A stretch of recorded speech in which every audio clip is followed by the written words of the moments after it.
First of all, I will read the one of the Wasan poem from Shoshinge, the hymn of the true interesting heart and the Nembutsu, composed by the Shinran Shonin. The Buddha's light is supreme in radiance. Thus, Amida is called Buddha, Lord of blazing light. It dispels the darkness of the three causes of affliction. So take refuge in Amida, the great one worthy of offerings. 阿弥陀仏の光明の輝きは諸仏も及ばない最大のものである。それゆえに光と炎の王の仏と名付けられた。三途、地獄、餓鬼、畜生の生活者が囚われている餓衆の闇を開きます。本当に供養に値する仏、南無阿弥陀仏に帰するほかはないと。南無阿弥陀仏、南無阿弥陀仏。Good morning, everyone. So there are many metaphors and stories that express or communicate that the teaching of Buddhism. So today I'd like to introduce, you might have been heard before, it's called The Two Rivers and in the White Path. This story expressed by Chinese Pure Land Master Shantao, or Zendo in Japanese, that he composed the powerful parable that based on his own spiritual experience. So I recorded by myself before, so I'm going to share this.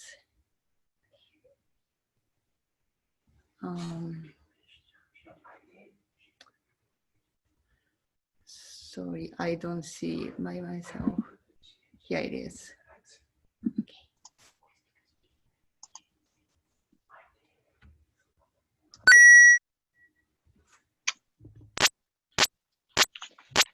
A traveler is journeying through an unknown, dangerous wilderness. He finds before him a strange river that flows from the north to the south. The south side is a river of fire, and the north side is a river of water. Both rivers are too deep to walk, and it took about 100 steps to cross the river to the other side. And also it goes to the both directions very far. Directly in front of him is a narrow white path that crosses the river. In between these two rivers lies a narrow white path, a few inches wide.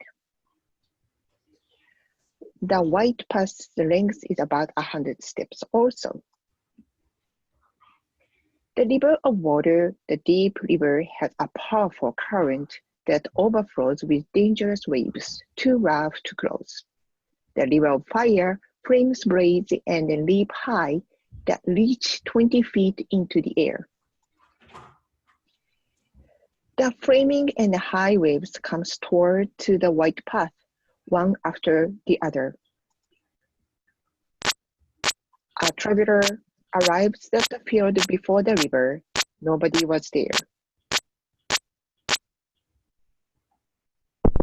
From behind, he is pursued by many bandits and wild beasts. They crumbled to push and shove to get him down first, because that was the only one there. The traveler was scared to die, so he ran toward to the west. The traveler was trapped and thought,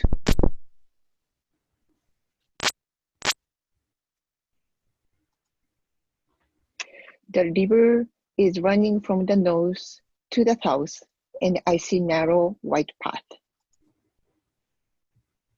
The distance of the white path was not so long, but how are we able to reach to the other shore? I will die today. He cannot go back to the east, as surely he will die by the bandits or wild beasts. When he learns When he runs to the south and north, more beasts and poisoned insects comes to catch him. He could go forward towards the west, but the path is so narrow he falls into the water or fire of the river. He fears he cannot make it.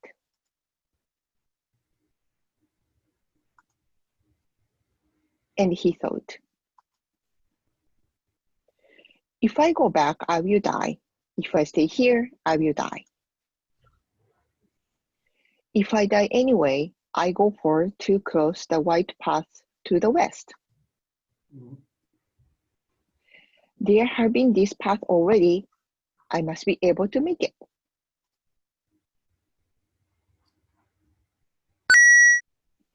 But behind him, he hears an encouraging voice urging him to go forward. You go forward along the path. You will not die. If you remain, you will surely die.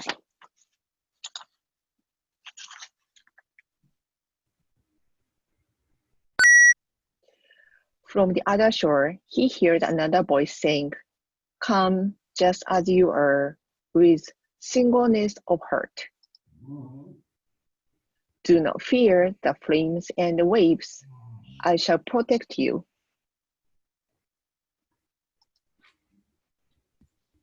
He heard go from this side and come from the other side. The traveler begins to step forward on the narrow white path without doubt, fear, and hesitation. He forged straight towards to the west.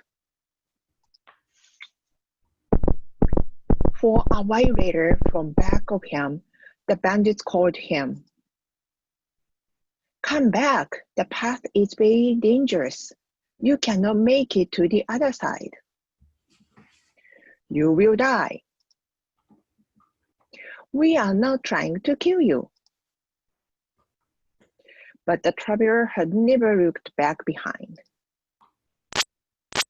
and trusted the path that kept going forward. He reached the other shore being welcomed by good friends. Be free from any disasters and troubles eternally.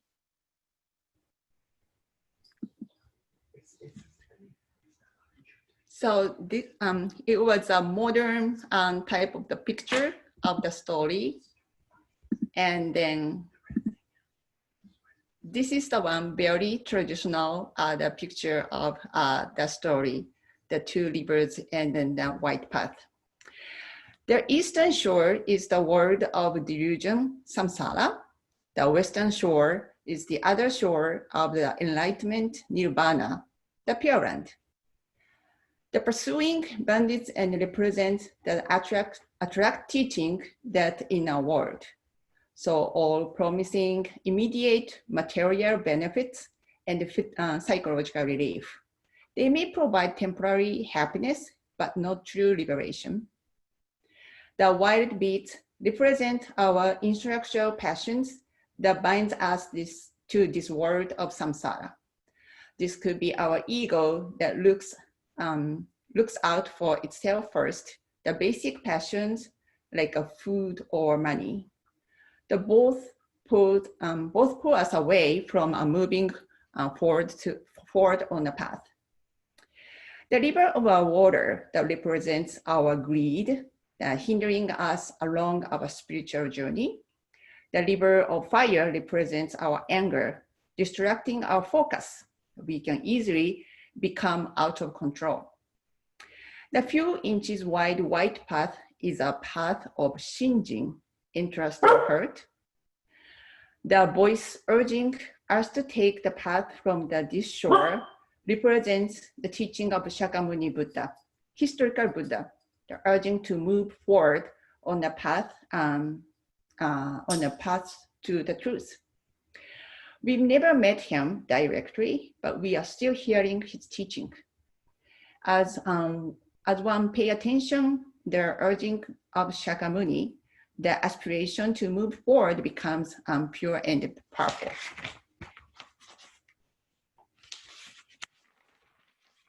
The hearing voice of the bandits or the beats are from people trying to seducing to easier way or convincing him to wrong way.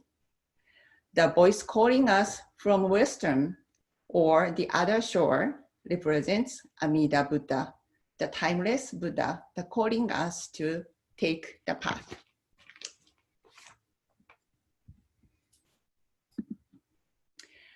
So where are you in this picture? Where are you standing right now? Are you in the middle of a journey on a white path? Or even you haven't started walking down the white path yet? Or almost reached out to the west end, the Pure Land?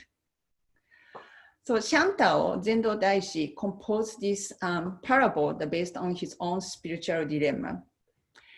He himself felt trapped, unable to go back, left, right, or forward. Given the current situation, we may be able to understand how he felt. The feeling trapped as if we have fallen into a deep, dark hole with everything seeming hopeless, unsure of which way to go. So anyone can fall into this kind of state. Maybe you yourself have already experienced this state of complete loss of hope, of not knowing which directions to go. So any of our experiences could throw us into this world of darkness. We could lose a dear loved one, your family and your friends. How can I live even another day without my dearest loved one?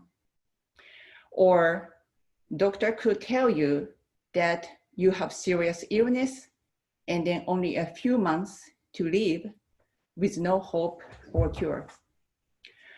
Or you could lose your job after decades of giving your life for the company, and now they say they don't need you.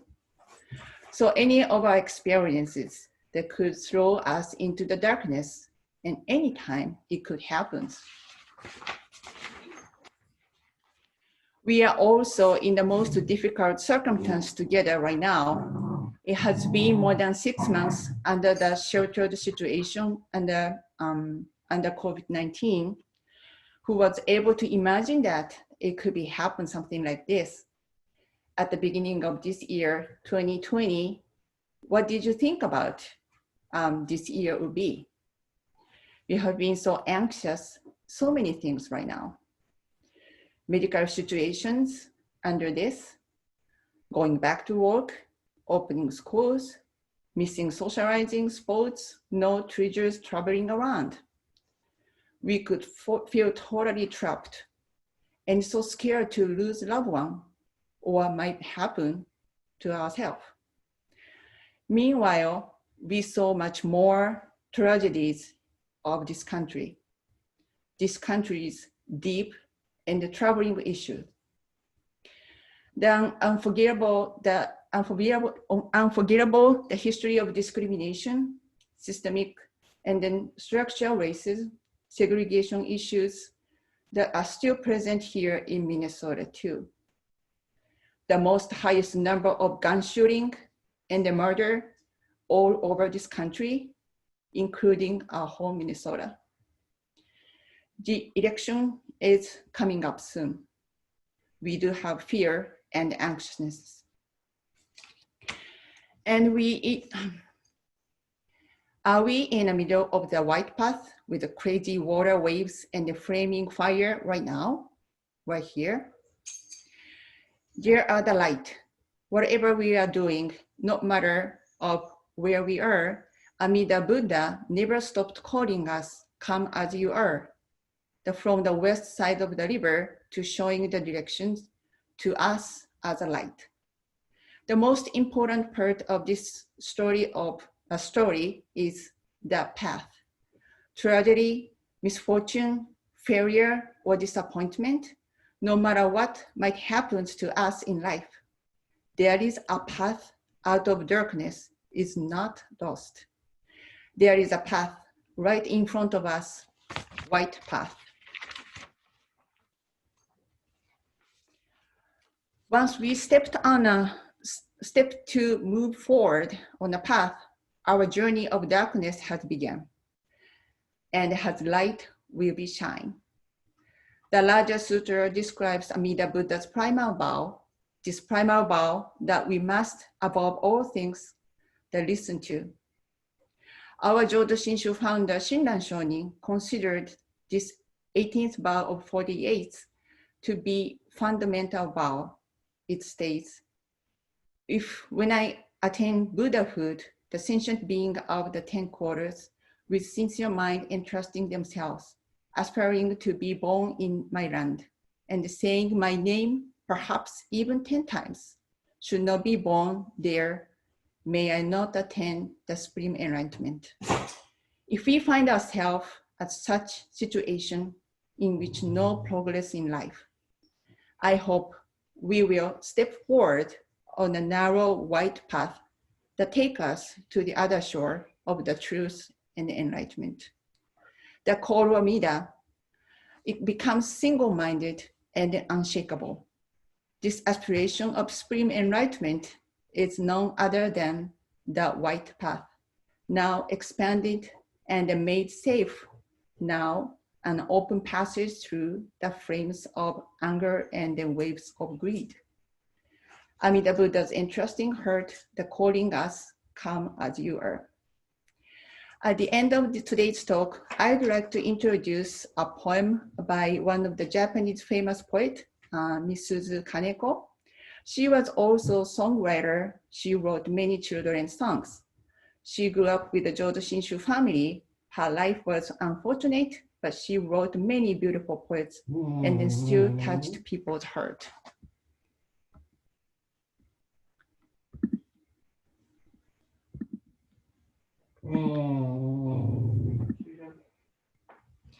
Akarui方へ、金子みすず。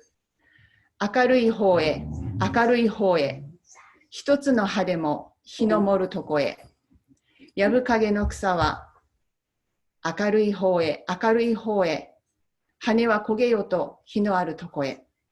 夜飛ぶ虫は明るい方へ、明るい方へ。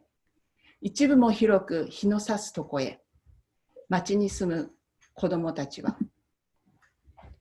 To the light, to the right, to the right, to where the sun shines through to even just one leaf.